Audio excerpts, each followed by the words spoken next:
Воспитно-образовниот процес и наставата во сите градинки и училишта втор ден се замрзнати. Парковите и детските игралишта денес сепак се полни. Иако властите препорачаат да се седи дома и мерките секојдневно се поригорозни, граѓаните не се сигурни дека опасност од коронавирус постои онаму каде што има лулашки. Мислам дека вирусот не се шири на отворена површина, мислам на улица.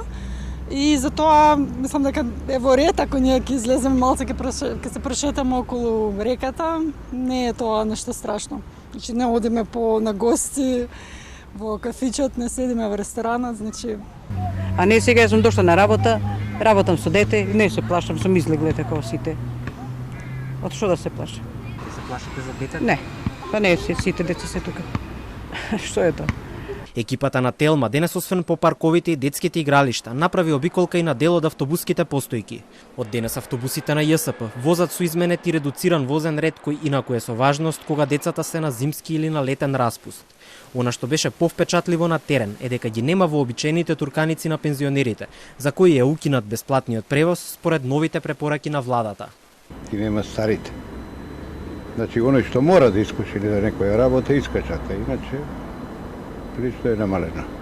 Вие по работа? Ја работа, ако сум стар. Колку менаџментот на фирмите и предпријатијата се придржува до препораките на властите е друго прашање кое деновиве е актуелно во јавноста. Дел од раководните лица бараат да се изнајде решение како ќе ги надополнат загубите. За жал, самиот производствен процес во 90% од фирмите приватни не можеме да го одложиме. Стварно не гледам начин нели дека да се таа загуба да се покријам. Значи ќе морам да ризикувам, да не се придржувам до тие мерки што ги препорача и да се најде некое решение у самиот момент. Од денес надлежните се фокусираат на нови, поригорозни мерки. Угостителите за денес веќе имаат резервации на масите во своите објекти, но очекуваат подетални информации од властите како ќе работат во следните денови. Од Државниот пазарен инспекторат за Телма информираат дека будно ја следат состојбата на терен и секојдневно комуницираат со министерот за здравство, за да му дадат информации дали има аптеки и продавници кои што се обидуваат да профитираат во време на криза, кога е зголемена побарувачката.